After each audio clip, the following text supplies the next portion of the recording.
U.S. Secretary of State Antony Blinken wrapped up his three-country European tour in Poland today.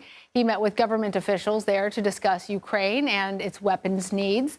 The meeting follows Blinken's visit to Kyiv, where he met with Ukrainian President Volodymyr Zelensky.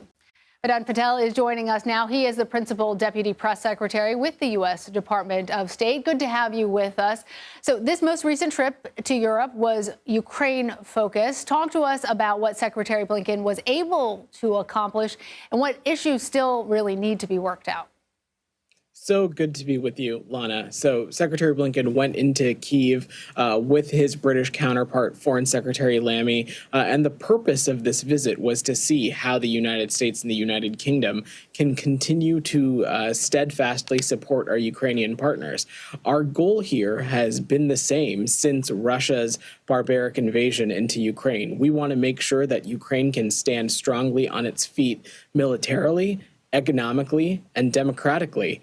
We want to make sure that the path that the Ukrainian people want to be on, which is further Euro-Atlantic integration into the European Union and NATO, that path is secure. And so that's what these conversations have been about. And this has now been the Secretary's fourth trip into Ukraine, and it's just a testament of our unwavering support to our Ukrainian partners. Well, on that point about being able to stand on their own 2 feet, Ukraine is asking for the restrictions that they've currently been facing about Western-made weapons not being allowed to be used in Russian territory being lifted.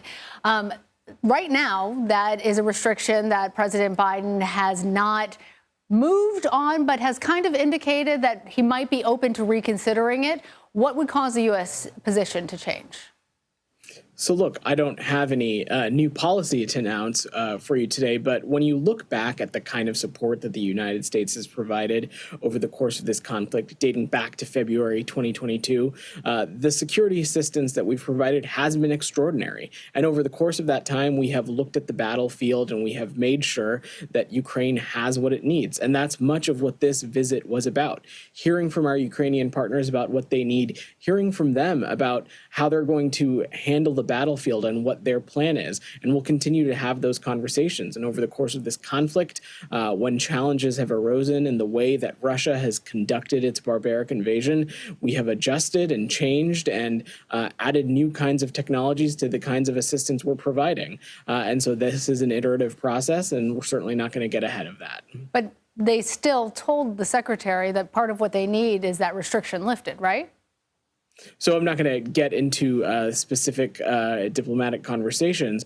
Of course, it is safe to assume that the kinds of security assistance that we're providing is, of course, a topic of conversation. It's a key factor of our relationship with the Ukrainians right now. They had good, strong conversations on this. Of course, Foreign Secretary Lammy was there, and the president will be hosting PM Starmer here in Washington, D.C. tomorrow, where we anticipate them to continue to talk about how both the United States and the U.K. can support Ukraine. Well, let's move on to Israel for a moment. How hopeful is the State Department that a ceasefire and hostage release resolution can actually happen? It is something that we are working intensively around the clock. It is the single best thing that can happen for the region right now.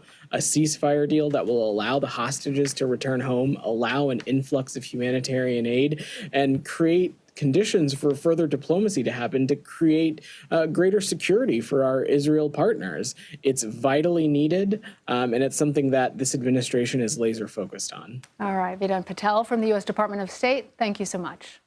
Good to be with you.